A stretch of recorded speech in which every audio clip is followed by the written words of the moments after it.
Alright, so week 7 of the NFL season is upon us. And for the Chicago Bears, they're going to be looking to rebound against the Tampa Bay Buccaneers. In this video, just like all the other videos, I will give y'all 5 keys that the Bears should do to be able to win this game. So, without further ado, let's get into it. What's up, guys? KT here, back at it with another video, back at it with another prediction video. I hope everybody's having a good Wednesday. For the Bears, they should be having a very tactical Wednesday, planning for the Tampa Bay Buccaneers, who have been on fire recently.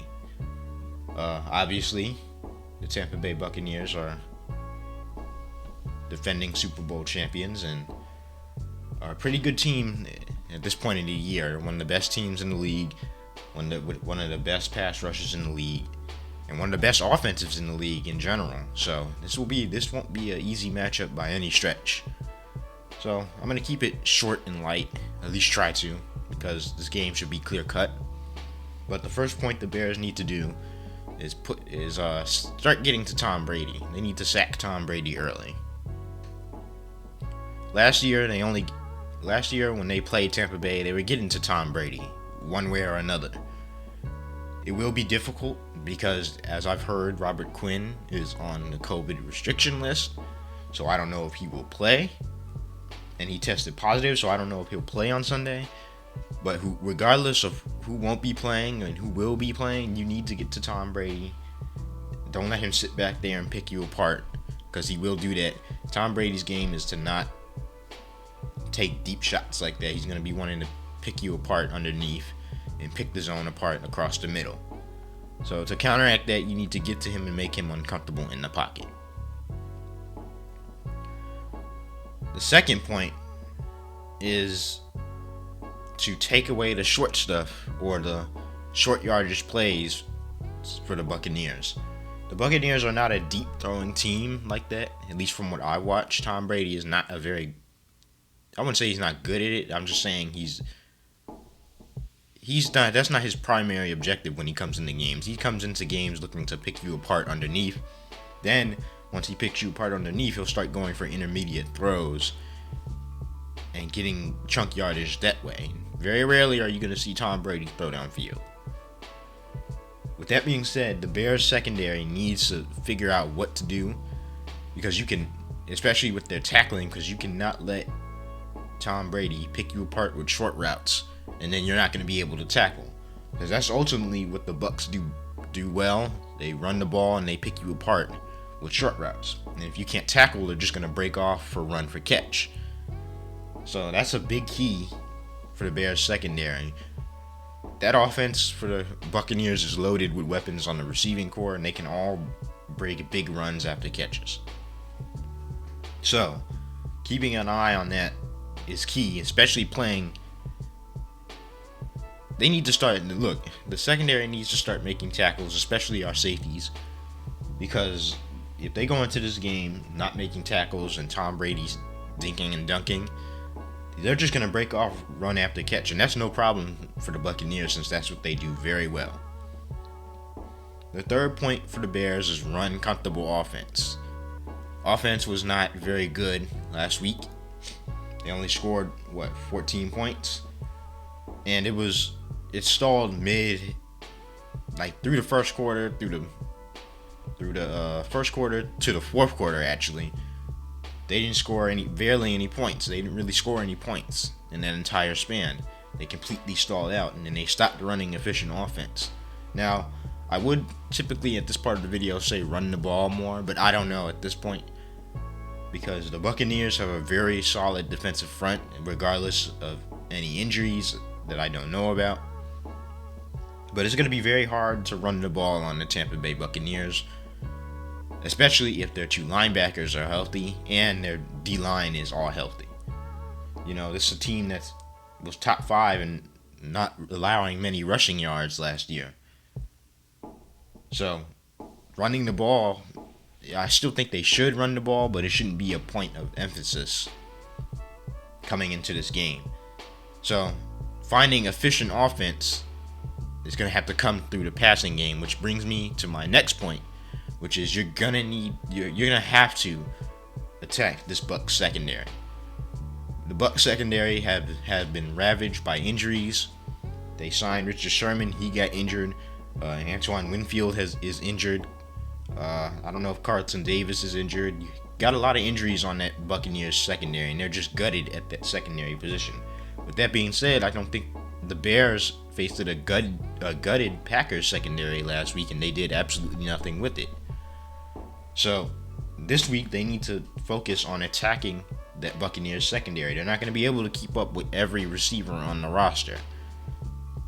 You're not going to be able to keep up with Goodwin, with Mooney, or at least keep track of them all. Somebody has to be open, at least deep or over the middle. Running efficient offense starts with pushing the ball downfield against this depleted Bucs secondary. Because we let them sit back there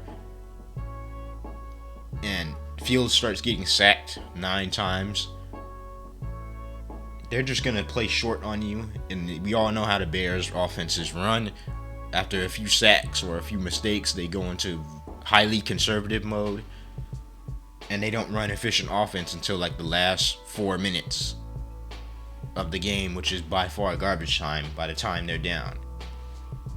So take advantage of that Bucs secondary. I think this is point number 5. Fast video. Point number 5 is to keep Justin Fields upright. You know, the Bucs pass rush is unbelievable with guys like Shaquille Barrett. You still got Ndamukong Suh, Vita Vea, and Jason Pierre-Paul. And that Bears offensive line, it hasn't played bad, but I don't know if it's going to be able to hold up against 2 solid edge rushers, and then you have linebackers coming behind them. So you have to keep Justin Fields upright. You cannot let him get sacked 8-9 times, because I think that's exactly what the Bucs are going to come to do. They're going to come to put Justin Fields on his back and make him uncomfortable.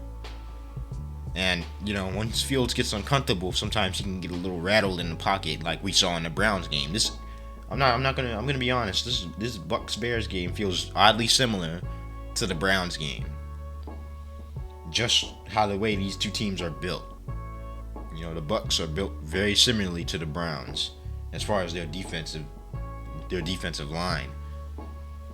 Weapons everywhere on there, so keeping Fields upright is paramount. You can't have him stand back in the pocket and take sacks. They need to move him outside the pocket and at least run. I haven't seen them run at least one option yet. RPO, quick throws, a halfback screen, no more wide receiver screens. And they need to keep him upright as much as possible, because if he gets sacked at least 5 times, it's not going to be a good day for the Bears. Overall, what I think the final score will be for this game is I don't have it really close. I have a 28-14 Bucs. Look, the Bears have shown very little offense these past few weeks. And what I mean by that is they haven't showed the consistent ability to keep offense going. They haven't showed that they can keep the offense going and keep it in sync. With that being said, I don't think the defense, especially that back half and the secondary, especially the safeties, have showed that they can make a solid tackle to be able to stop yards after catch. So 28-14 seems like a very pliable score, because one, I don't see the Bears scoring more than 14 points in this game. Not because, Fields will be bad or anything, but I think he'll get sacked at least 8 times. And I see the Bucs scoring 28 because they're just going to have the ball the whole game. They're just going to control time of possession. So, 28-14 Bucs. I think that's a realistic score.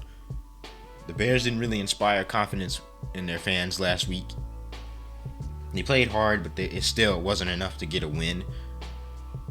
So, and the offense still didn't play well last week. So, not much faith in the Bears. I wouldn't say faith, but not much confidence in the Bears to come out and get a win against one of the best teams in the NFL. Mind you that they're playing much better than the Packers right now. And the Packers didn't even play their best game against us against the Bears last week. So overall, I got the Bucs winning. But let me know what you guys think in the comment section. I hope you guys enjoyed this video.